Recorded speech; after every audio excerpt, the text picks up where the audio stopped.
Hey guys, what's up? Derek here from Bomb Socks with more Bomb Bites, where we feast upon the words of Christ one bite at a time.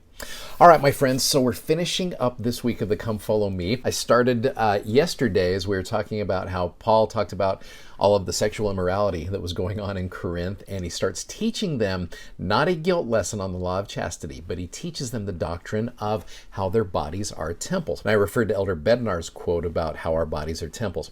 He left off with this phrase: we can learn a number of important lessons by comparing the church's temples to our physical bodies as temples. Now, with that in mind, let me take you over to chapter 3 of 1 Corinthians. And Paul gives a wonderful analogy here as he's setting up this idea of your body being a temple. Verse 9, "For we are laborers together with God. Ye are God's husbandry." The footnote says cultivated field or farm. "And ye are God's building, according to the grace of God, which is given unto me as a wise master builder." If any of you guys are Lego fans or Minecraft fans, I think you'll appreciate that. "I have laid the foundation, another buildeth thereon, but let every man take heed how he buildeth thereon." So talking about this foundation. "For other foundation can no man lay than that is laid, which is Jesus Christ." So if you are going to make a foundation to your temple, it has got to be on that foundation of Jesus Christ. And so, like Elder Bednar said, you can learn a lot about the building of our own temples to the way we should be building our own temples with that. And again, I think it's going to solve a lot of problems, whether it's the law of chastity or whatever it is right there. I think when you focus on that, those things will take care of themselves as you understand that doctrine. Now, I want to show you, of course, the beautiful Salt Lake Temple. It is a landmark of the church, one of the earliest temples of the church that was built in this dispensation. If you know the history behind this thing took a while, and there's some cool little stories behind this. Now, if you're listening to this on our podcast, maybe you can check the video out on our YouTube channel or Instagram or Facebook, because I'm going to show you some pictures here of the Salt Lake Temple as it's being built. And I think there's some lessons here for you and I. So what you've got right here is 1853. Look at this farmer's field right here. That is where the temple is being built. So 1853, here's the beginnings of it. Now, you go forward to 1858 and 1859. Look at this picture right here. Not much else has changed. In fact, one of the things to understand here, in 1857, you had Johnston's army who had been told that the Utahns were trying to start some kind of trouble here. And so they traveled in right here, and the early church leaders, Brigham Young, which is like, if they see a temple being built right here, they're going to level this thing to the ground. And so what they did is they took down the foundation, buried it all. Once Johnston's army came through, the saints dug up that foundation and found that the foundation was crumbling. So here they are. They were 4 years into this, and then all of a sudden they had to start from scratch again. So they start building again. Again, the temple at 4 years old struggled. 4 years of work. They have to start again.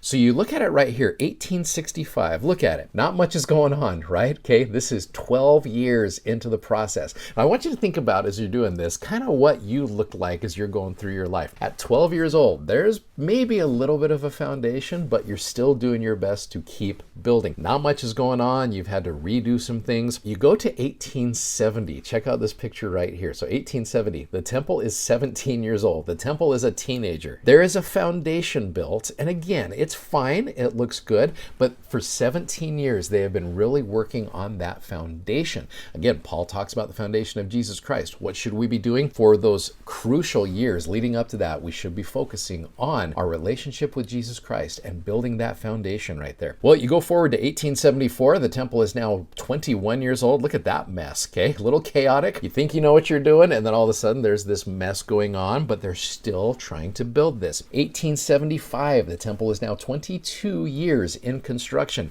It's put together a little bit better. You've got that first level going on right there. You go to 1878, and look what takes place from 1875 to 1878. So here the temple is 26 years old now, right? Starting to figure some stuff out. You're building that second level right there. You go forward to 1880.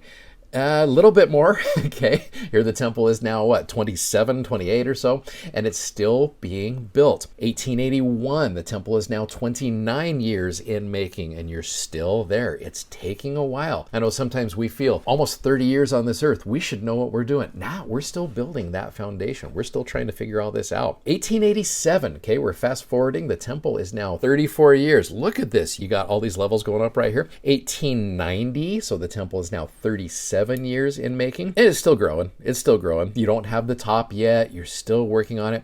1892, the temple is now 39 years in making. And again, you're starting to see that scaffolding up there. You're going to see Moroni coming up very soon. And then you've got 1892 and 1893. 40 years, the temple is finally completed and it looks great. Many of you out there, if you're 40-year-olds, you're like, great, I've got this all figured out. This is awesome, right? Well, let's fast forward another 70 years or so, okay? 1962 to 1963. The granite foundation needs a little bit of work, and they're seeing that sandstone sub-foundation needs work as well. So what do? They start digging up this foundation and they start working on it. So here we are, 110 years into this, and they're still making renovations to this, which leads us to this picture right here. Look how beautiful this is. This is 2018. The temple looks awesome. President Nelson in 2021 gave a wonderful message about the temple. Go ahead and watch this, please.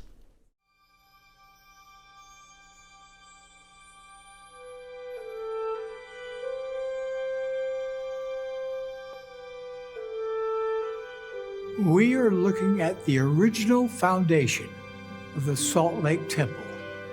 I'm standing in an area beneath what was the garden room. As I examine the craftsmanship of this entire building, I marvel at what the pioneers accomplished.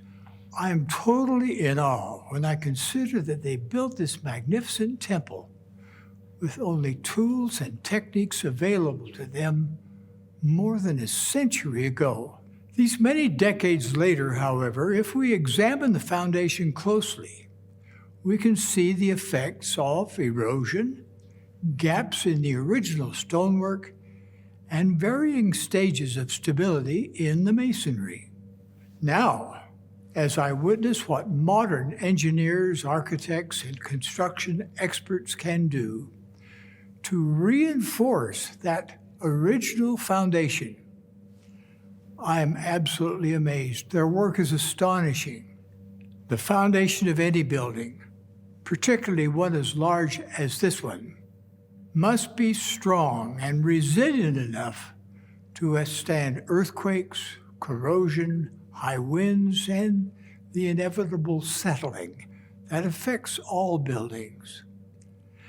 The complex task of strengthening, now underway, will reinforce this sacred temple with a foundation that can and will stand the test of time.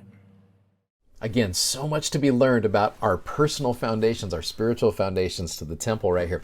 So 2021, look at that. And 2023, earlier this year, if you've been to Salt Lake and you can see that, yeah, the temple right now is a mess, right? But in 2025, that thing is going to be, like President Nelson said, one of the safest places to be when these earthquakes, whether they be spiritual or whether they be physical. And so I love again how here you've got Paul, who's trying to focus on a very serious thing that the saints in Corinth are struggling with. And what does he do? He focuses on the importance of building your foundation. And as you do those things, these other things that we're struggling with will just either become non-issues or they will take care of themselves and we will desire to repent and come into Christ. So I love this message right here, and I love the way Paul teaches it, and I love the way he focuses on these Corinthian saints, who he loves. And this next week, you're going to see the continuation of his message. Again, those things that they are struggling with, things like not taking care of poor, focusing on some of these doctrines that are some of the difficult things that they don't understand. But you're going to see how well Paul teaches them. I love these chapters, and I'm so grateful for them.